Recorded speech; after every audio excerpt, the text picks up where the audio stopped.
Sure. Here's section 1 written out with a minimum of 700 words, based on the outline we created. Hashtag section 1. The mistake that sparked a war. The polished steel floors of Station Sigma 9 gleamed under the pale glow of artificial lights, a testament to the neutral territory maintained by the Galactic Concord. Here, nestled at the crossroads of several star systems, humanity had arrived for what was supposed to be a simple trade negotiation. A triumph, really. Humans were still new on the galactic stage, and this would be their first official diplomatic summit with the Vrothkai. Tensions hummed in the air as the human delegation entered the central chamber. Terran diplomats wore formal black and blue uniforms, crisp and sharp, as they approached the towering figures of the Vrothkai. 8 feet tall, clad in bone-plated armor, the Vrothkai warriors stood like statues, mandibles twitching in what one could only hope was curiosity and not hunger. Ambassador Callahan, the lead human diplomat, could feel sweat bead at his collar.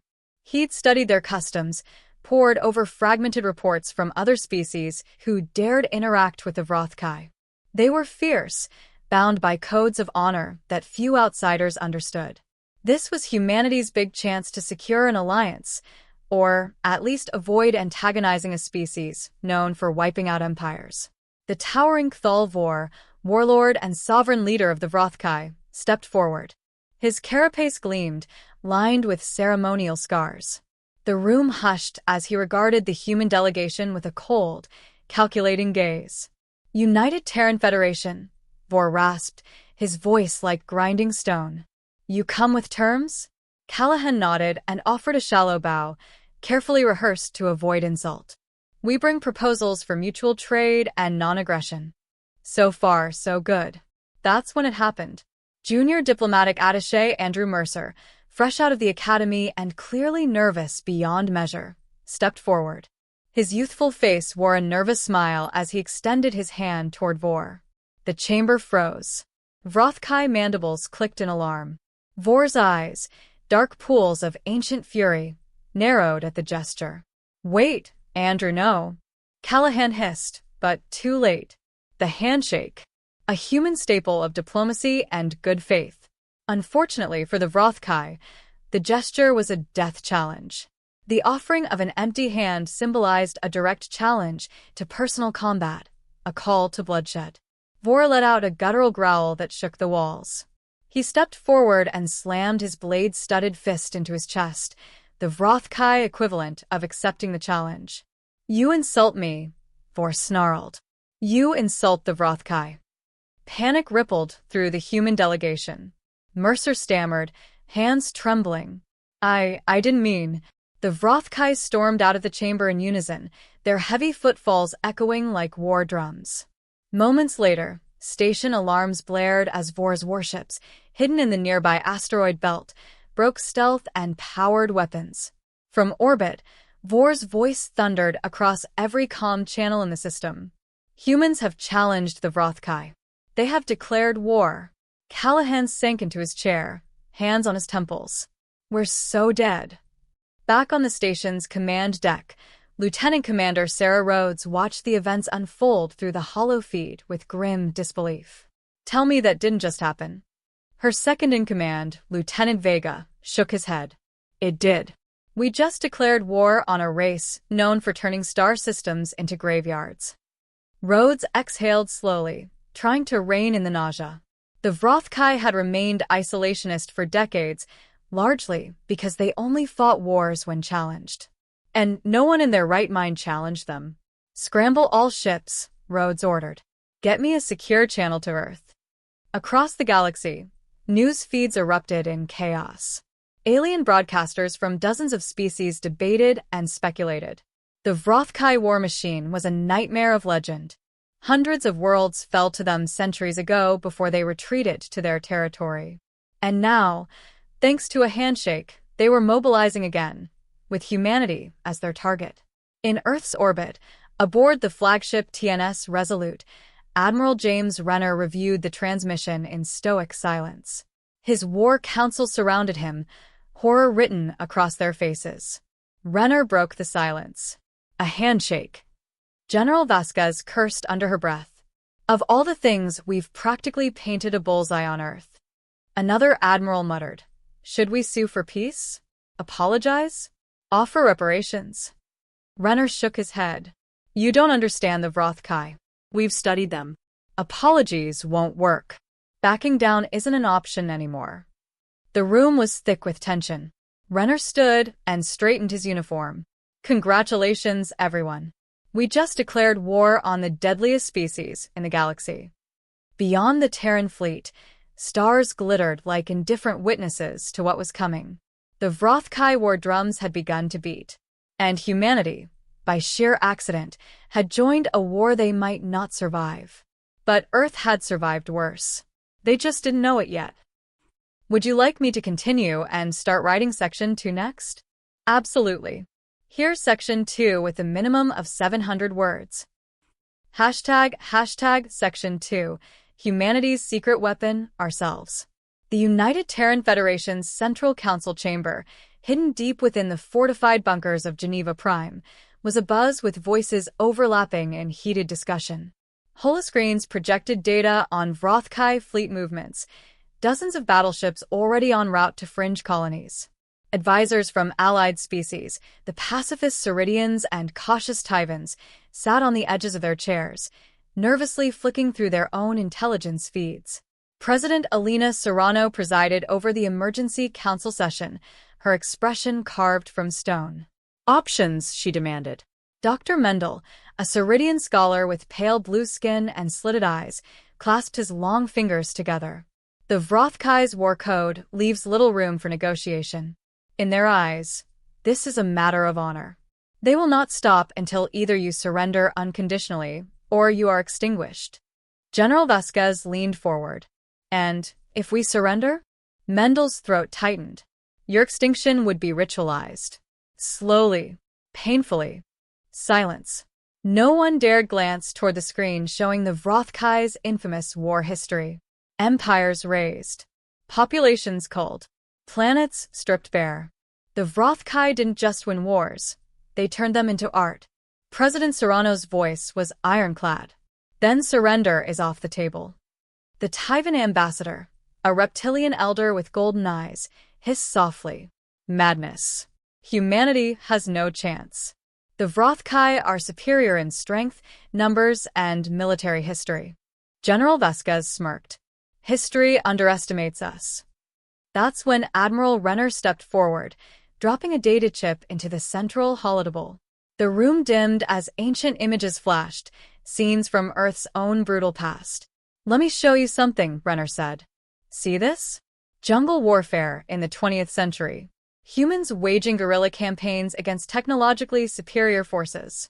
Here, insurgent tactics in dense urban environments. Improvised weapons, unconventional ambushes. Here's another, psychological operations from the early spacefaring era. Disinformation campaigns, propaganda infiltration. He paused, then tapped a button, zooming out to show a pattern. No species in the galaxy fights like us. We're chaotic, irrational, and utterly unpredictable. We don't follow the playbook. Mendel frowned, but the Vrothkai fight with honor. They will not adapt to your disorderly methods.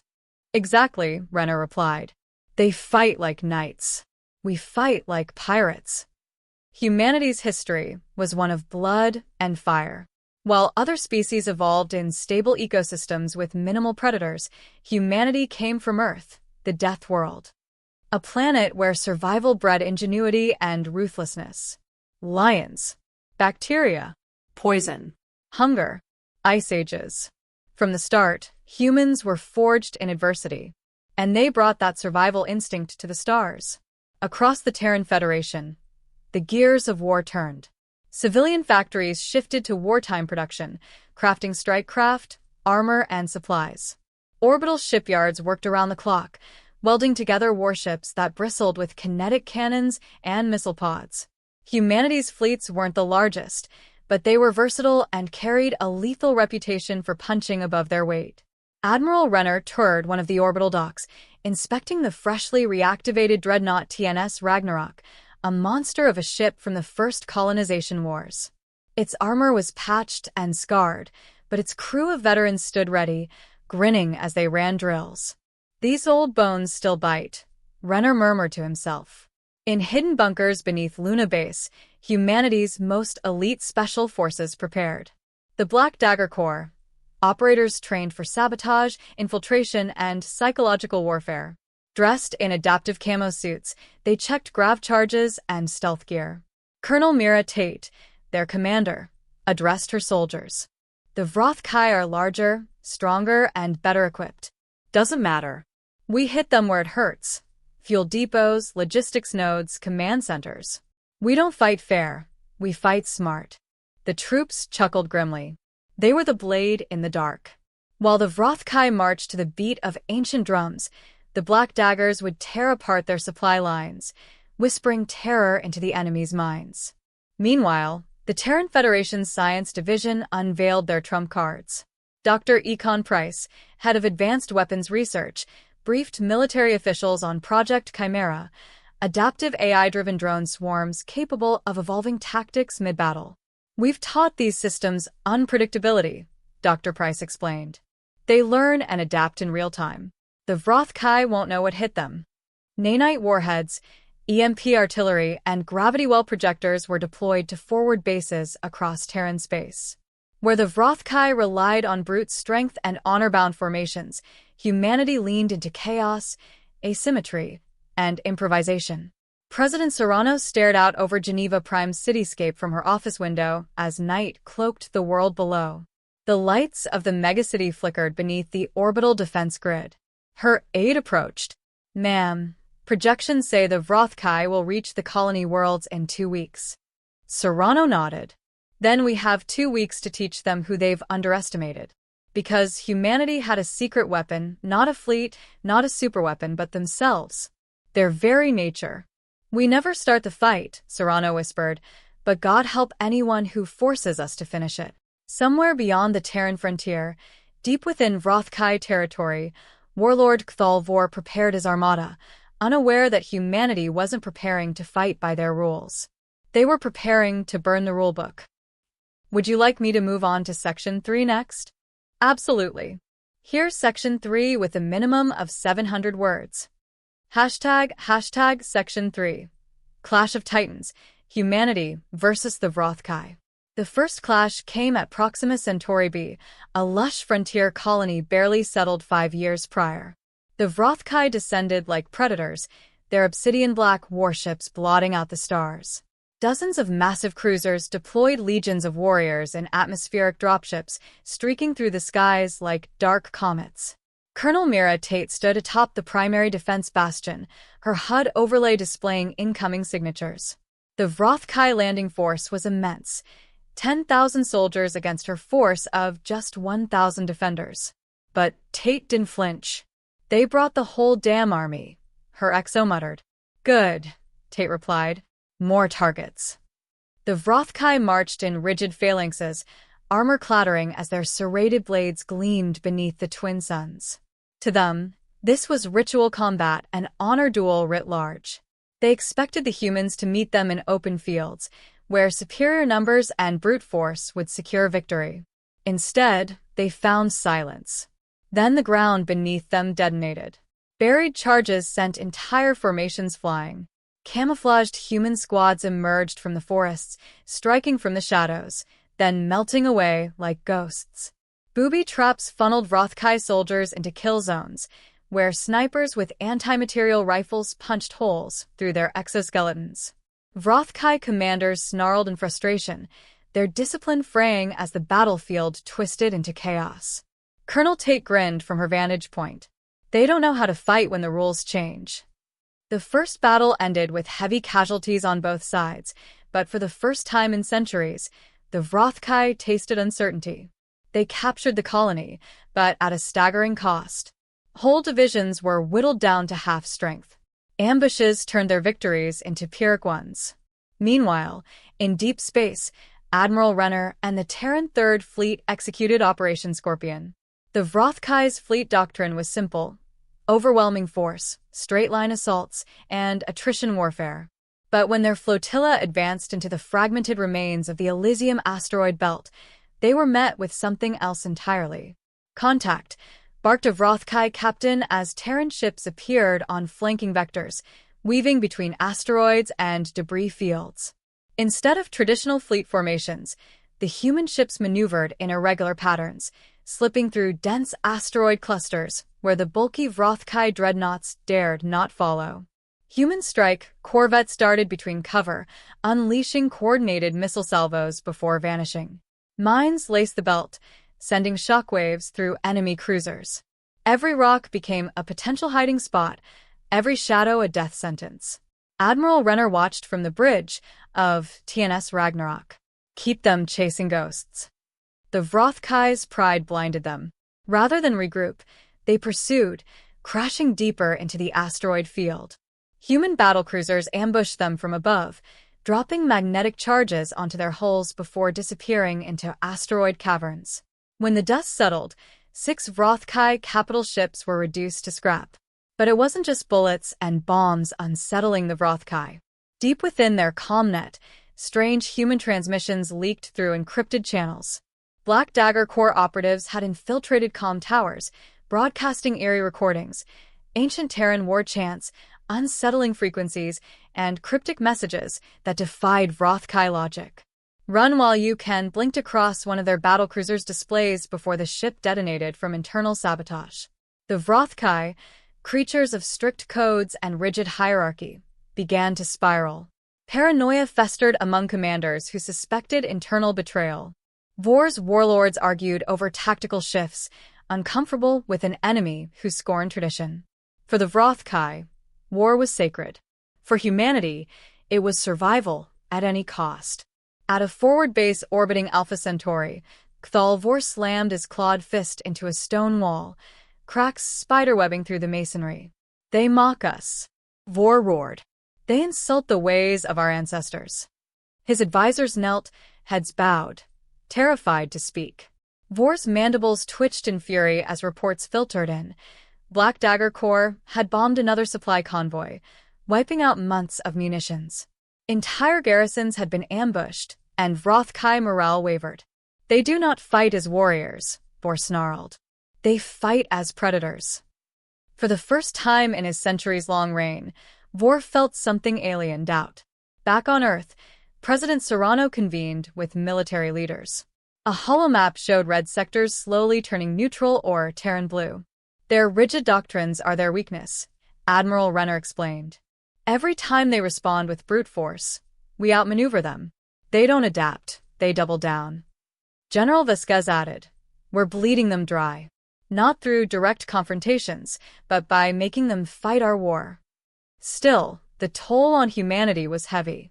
Colonies were ravaged, fleets stretched thin. But hope flickered. If they could keep forcing the Vrothkai into unfamiliar territory, literal and strategic, they might just survive.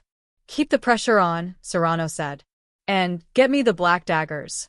It's time for something bigger. As Terran ships slipped from hyperspace to hyperspace, leaving traps and disarray in their wake, the legend of humanity grew. Among the galaxy's many observers, whispers spread. The humans they fight like nothing we've seen before. They laugh as they bleed. They're insane. And yet they kept winning. For humanity, the war was just beginning. But for the Vrothkai, the seeds of fear had been planted. Would you like me to dive into Section 4 next? Sure. Here's Section 4 with a minimum of 700 words. Hashtag Section 4, turning the tide, humanity's relentless resolve. The decisive shift came at the Battle of Karsus Rift, deep within a nebula where Terran forces laid the ultimate trap. Admiral Renner's battered fleet, reinforced by salvaged ships and retrofitted freighters turned war barges, prepared to make their stand against Vor's main battle group. We make them bleed today, Renner said quietly as the final battle lines formed. Within the swirling gases of the rift, visibility was near zero. The Vrothkai, accustomed to open space engagements and honor-bound assaults, charged headlong into the chaos. Their colossal dreadnoughts collided with sensor ghosts, decoys projecting phantom Terran signatures. From asteroid fields, human destroyers erupted, targeting the exposed flanks of the Vrothkai's leading ships. Electronic warfare specialists scrambled their communications while Black Dagger strike teams infiltrated key vessels, sabotaging power cores and airlocks. Colonel Tate, embedded with her infiltration squad aboard a Vrothkai flagship, planted charges inside the ship's command nexus. As they slipped through air ducts and service shafts, her voice crackled through comms. "We're deep inside the beast. Fireworks incoming." Above, Vor's flagship, the Dread Fong, led the vanguard. His massive form loomed on the bridge, eyes burning with hatred. "These humans hide in clouds and rocks like vermin," Vor growled. But frustration turned to fury when his ships began disappearing. One by one, dreadnoughts winked off scanners, gutted from within by sabotage or destroyed by coordinated ambushes. Suddenly, Vor's own bridge flickered. Sirens blared as Colonel Tate's explosives crippled internal systems. The Dread Fong drifted as human ships swarmed, battering it from all sides. Vor bellowed in rage. "This is dishonor. Cowardice." But even as he roared, the Black Daggers moved to Phase 2, psychological warfare. On every Vrothkai channel, Tate's voice rang out. "You wanted a war? Welcome to it." While the battle raged, on Geneva Prime, President Serrano broadcast to all human forces and colonies. "We are children of Earth, survivors of a death world. This is what we do. When the monsters come knocking, we answer. And we never stop." Her speech echoed through the fleet as humans fought tooth and nail in the rift's choking fog. Troops on the ground, Marines aboard ships, and snipers in the asteroid fields pushed forward with renewed determination. Even the civilian colonies contributed. Resistance cells, armed with makeshift explosives and scrap metal weaponry, turned occupied worlds into quagmires for the Vrothkai invaders. The Vrothkai's rigid formation shattered. Their commanders, bound by ancient honor codes, struggled to adapt as human forces wove chaos into every engagement. Swarms of adaptive AI drones harassed their flanks, laying mines, hacking ship systems, and overwhelming comm relays. From hidden bunkers, human hackers unleashed viral payloads, crippling Vrothkai targeting systems and causing friendly fire among their ships. Vor's second-in-command reported with shaking mandibles. "The humans fight without rules. They poison our minds with their madness." Vor's fury curdled into grim realization. These weren't warriors, they were survival incarnate. On board the TNS Ragnarok, Admiral Renner watched as sensor readings spiked. "They're collapsing," Vasquez confirmed. "We've broken their lines." Renner nodded. "Then we finish this." Human capital ships surged from the mists, flanking the now isolated Dread Fong. Heavy kinetic cannons and missile salvos tore through its armor. Inside, Colonel Tate's team reached the bridge's outer ring, setting one last charge. "Your war's over," Tate whispered before detonating the explosives. The Dread Fong exploded in a flash of blue and white, its debris tumbling silently through the rift. Vor's death sent a psychic shockwave through Vrothkai ranks. As per their ancient beliefs, a fallen warlord without successor meant retreat, no matter how stubborn their pride. The Vrothkai fleets disengaged. Scattered and demoralized, they limped back toward their territory. For the first time in recorded history, they abandoned a war unfinished. Human forces didn't pursue. They let the Vrothkai return home with a message etched into their memory. Humanity was not prey. They were predators. Weeks later, at a summit on neutral ground, surviving Vrothkai emissaries faced the Terran delegation. No grand speeches were given. No treaties signed. The mere fact that the Vrothkai offered peace was enough.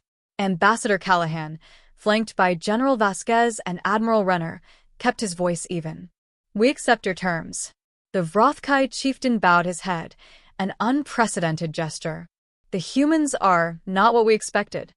"No," Callahan agreed. "We never are." Back on Earth, as cities rebuilt and memorials were held for the fallen, President Serrano addressed the galaxy. "We did not seek this war, but we finished it. Let this be a reminder. We are human, and when cornered, we will fight like devils." Cheers roared from every Terran colony. Across the stars, other species watched with awe and fear. The legend of humanity spread, tales of cunning, resilience, and savagery whispered across starports and distant worlds. The phrase soon echoed among alien tongues, a warning spoken with reverence. Do not provoke the Deathworlders. And somewhere, deep in uncharted space, the remnants of the Vrothkai licked their wounds and reconsidered the meaning of war. Because humanity hadn't just survived, they'd thrived. Would you like me to also write a short epilogue or closing statement to tie it all together?